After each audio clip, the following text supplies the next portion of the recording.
சம்பந்தர் மற்றும் சுந்தரரான் பாடல் பெற்ற இத்தலமானது தென்காசி மாவட்டம் குற்றாலத்தில் அமைந்துள்ளது. இக்கோவில் பிற கோயில்களைப் போல சதுர அல்லது நீண்ட சதுரமாக அமையாது சங்கு வடிவில் அமைந்திருப்பது தனிச்சிறப்பாகும்.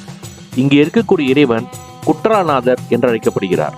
இறைவி குழல்வாய் மொழியம்மை என்ற அழகிய பெயருடன் அழைக்கப்படுகிறார். சிவத்தலங்களுள் பஞ்சசபைகளில் இது சித்திர சபை எனப்படும். முன்னொரு காலத்தில் பிருது என்ற மன்னன் அப்பகுதியை ஆட்சி செய்து வந்தான். அப்பொழுது பிரகஸ்பதி வம்சத்தில் வந்த சுருசி என்பவன் நாடு முழுவதும் சிவநிந்தனை செய்து வந்தான். பிருகு மன்னன் மனம் வருந்தி ஈசனிடம் நாட்டில் சிவபக்தியை நிலைநாட்ட சிவனருள் புரிய வேண்டும் என்று வேண்டினான். சிவபெருமானும் தென்னாட்டிற்கு அகத்தியர் வந்துள்ளார், அவர் மூலம் சிவபக்தியை நிலைபெற செய்வோம் என்று அருளினார்.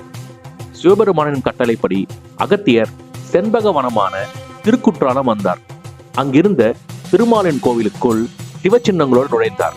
அகத்தியர் உள்ளே நுழைந்தவுடன் பெருமாளே குறுக்கி குற்றாலநாதராக மாறினார் என்பது இங்கே சொல்லப்படும் புராண செய்தியாகும். ஆதியில் இக்கோயில் வைணவ தலமாக இருந்ததை உணர்த்தும் வகையில் இக்கோவில் சங்கு வடிவில் அமையப்பெற்றுள்ளது. வம்பார் குன்றம் நீடுயர் சாரல் வளர் வேங்கை கொம்பார் சோலை கோல வண்டியாள் செய்குற்றாலம் அம்பாள் நெய்யோடாட அமர்ந்தான் அலர்கொன்றை நம்பான் மேய நன்னகர் போலும் நமரங்கால் என்று திருஞான சம்பந்தர் இங்கே இருக்கக்கூடிய இறைவனை வணங்கி போற்றுகிறார்.